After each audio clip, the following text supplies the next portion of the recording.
गांव से लेकर शहर तक हर खबर पहुंचेगी अब आप तक। देखते रहिए यूपी अब तक। हमारे चैनल को सब्सक्राइब करके बगल वाली घंटी को दबाएं।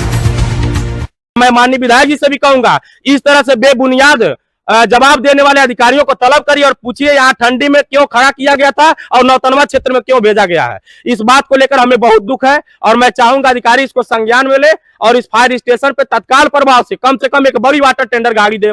गर्मी का सीजन शुरू हो चुका है और आप जानते हैं जब गर्मी का सीजन शुरू होता है तो आगजनी की घटनाएं भी सामने आती हैं। घरों में, दुकानों में, खेतों में कहीं भी आग लग सकती है। इसको बुझाने के लिए सरकार ने फायर सर्विस की व्यवस्था की है। हम असलम सिद्दीकी और आप देख रहे हैं यूपी अब तक। महाराजगंज जिले के सबिया में जो फायर स्टेशन मौजूद है वहाँ इस समय हम पहुँचे हुए हैं और यहाँ की स्थितियों को हम दिखाएंगे। ये जो फायर सर्विस स्टेशन है इसकी स्थापना 1988 में हुई थी, लेकिन इसको आगे बढ़ना चाहिए। यहाँ गाड़ियाँ मिलनी चाहिए, बिल्डिंगें बननी चाहिए। बिल्डिंग ध्वस्त हो गई, नहीं बना। गाड़ी खराब हो गई, कंडम हो गई, दूसरी गाड़ी नहीं आई।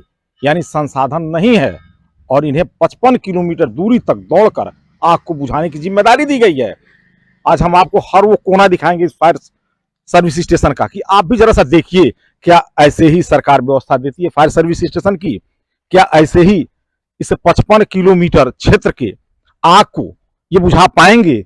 ये देखिए, ये गाड़ी है, ये बहुत पहले गाड़ी आई थी, अब ये कंडम घोषित हो चुकी है और खड़ी है। लोग आवे तो देखे कि हाँ ये फायर सर्विस स्टेशन है, चूंकि इस पर लिखा हुआ है ना उत्तर प्रदेश फायर सर्विस, तो देखने के लिए तो चाहिए। कहीं एक नेम प्लेट नहीं है, कम से कम इसी को देख के समझ जाएंगे कि फायर सर्विस स्टेशन है। ये देखिए एक बिल्डिंग है, जब 1988 में इसकी स्थापना हुई तो बिल्डिंग बनी थी। ये लगभग 5-7 साल पहले ये गिर चुकी है।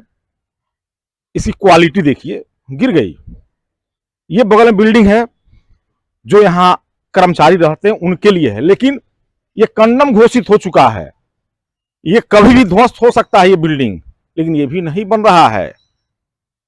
तो ये है सबिया फायर सर्विस की हकीकत। यहाँ कर्मचारियों की बात करें तो एक चालक है, 3 दीवान है, 1 रसोइये और 10 सिपाही मौजूद हैं, जिनका काम है कि जब आग लगी की सूचना इन्हें मिलती है तो ये दौड़े हुए जाते हैं आग बुझाने के लिए। इनका जो कार्य क्षेत्र है 55 किलोमीटर का है, निचलौल के पास से लेकर और कप्तानगंज तक ये जाते हैं।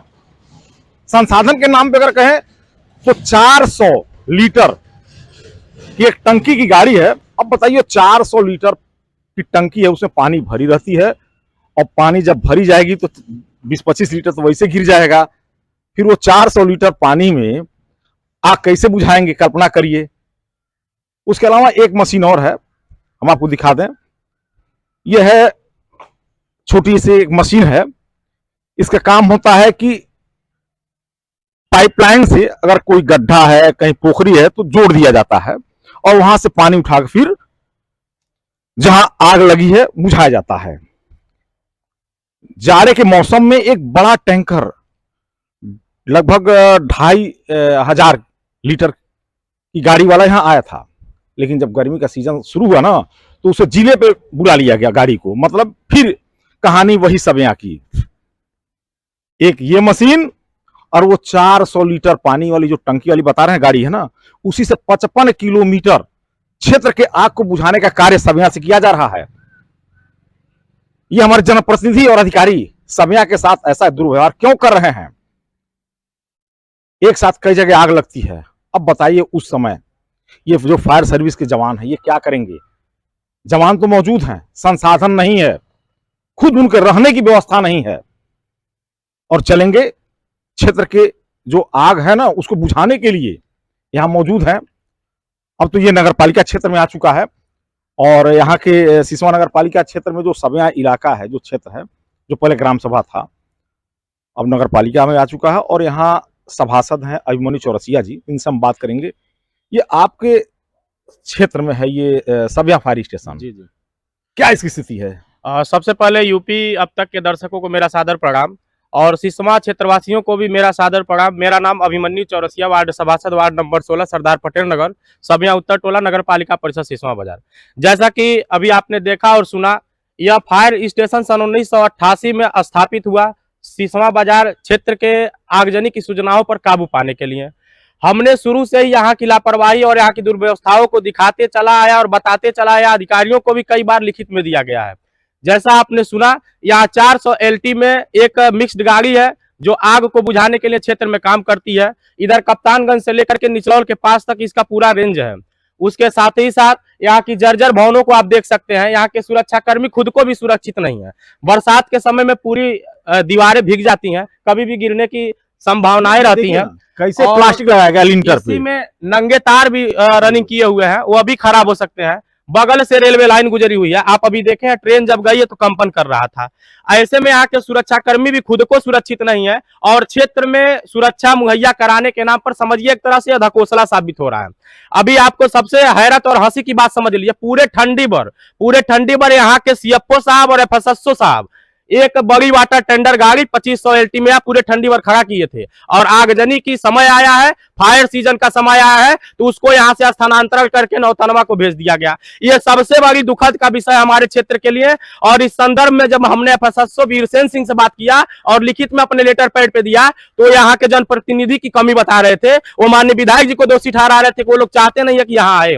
और मैं माननीय विधायक जी से भी कहूंगा, इस तरह से बेबुनियाद जवाब देने वाले अधिकारियों को तलब करिए और पूछिए यहाँ ठंडी में क्यों खड़ा किया गया था और नौतनवा क्षेत्र में क्यों भेजा गया है। इस बात को लेकर हमें बहुत दुख है और मैं चाहूंगा अधिकारी इसको संज्ञान में ले और इस फायर स्टेशन पे तत्काल प्रभाव से कम एक बड़ी वाटर टेंडर गाड़ी दे। 400 LT जो गाड़ी है, 400 लीटर पानी भरने के लिए जाते हैं लोग सिसवा, वहां से भर के लाते हैं लोग, आधा तो गिर जाता है, 150 लीटर 100 लीटर तो ऐसे गिर जाता है। फिर आगजनी सूचना वहां लेकर के जाते हैं लोग, वहां भी 50 लीटर गिर जाता है। और जो उसमें पाइप है ना, जो गाड़ी धुलाई होती है भैया, पिचकारी के समान पाइप और रास्ते में कितना फटा हुआ है, आधा पानी रास्ते में गिर जाता है। मैं कह रहा हूँ पूरे दावे से कौआ नहीं बुतियों से आगे कहाँ बुती, कौआ आग नहीं बुझेगा, सिर्फ दिखावा है कुछ नहीं, बस दिखावा है। यहाँ का जो क्या बोलते हैं आगजनी की सूचना मिलती है उसको देखिए, 50 60 70 सूचनाएं आए होंगे तो ये लोग 10 15 20 तो बुझाए होंगे, बाकी तो आग अपने मन से बुझ जाती है। मैं बता रहा हूँ यहाँ की दयनीय स्थिति ये है।